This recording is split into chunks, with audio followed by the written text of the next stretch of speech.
ಮಾಡ್ಲಿಕ್ಕೆ ಶಕ್ತನಾಗಿದ್ದಾನೆ. ಆಮೇನ್. ಯೇಸು ಪ್ರೇಯರ್ ಮಾಡಿ ಮಾಡಿ ಮಾಡಿ ಶೋಧನೆ ಜಯಿಸಿದ್ರು. ಯೇಸು ಗಮನಿಸಿರಿ, ಯೇಸು ಪ್ರೇಯರ್ ಮಾಡಿ ಮಾಡಿ ಮಾಡಿ ಶೋಧನೆಗೆ ಜಯಿಸಿದ್ರು.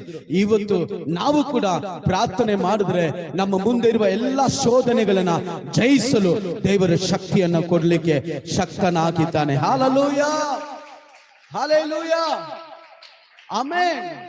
ಎಲ್ಲ ಗಮನಿಸ್ರಿ ಪಾಸ್ಟರ್, ನಿಮಗೇನು ಶೋಧನೆ ಬರಲ್ವಾ? ನಿಮಗೆ ಒಂದು ಶೋಧನೆ ಅಂದ್ರೆ ನಮಗೆ 100 ಶೋಧನೆ. ನಿಮಗೆ ಒಂದು ಪ್ರಾಬ್ಲಮ್ ಅಂದ್ರೆ ನಮಗೆ 100 ಪ್ರಾಬ್ಲಮ್.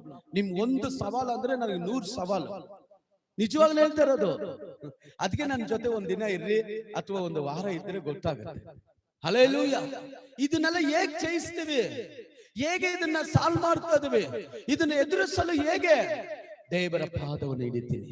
ಇಬ್ರಿಯರ ಪುಸ್ತಕ 2ನೇ ಅಧ್ಯಾಯ 18ನೇ ವಾಕ್ಯ ಹೇಳ್ತದೆ, ತಾನೇ ಶೋಧಿಸಲ್ಪಟ್ಟು ಶೋಧನೆಗೆ ಒಳಗಾಗುವ ಪ್ರತಿಯೊಬ್ಬರಿಗೂ ಆತನ ಸಹಾಯ ಮಾಡ್ತಾನೆ.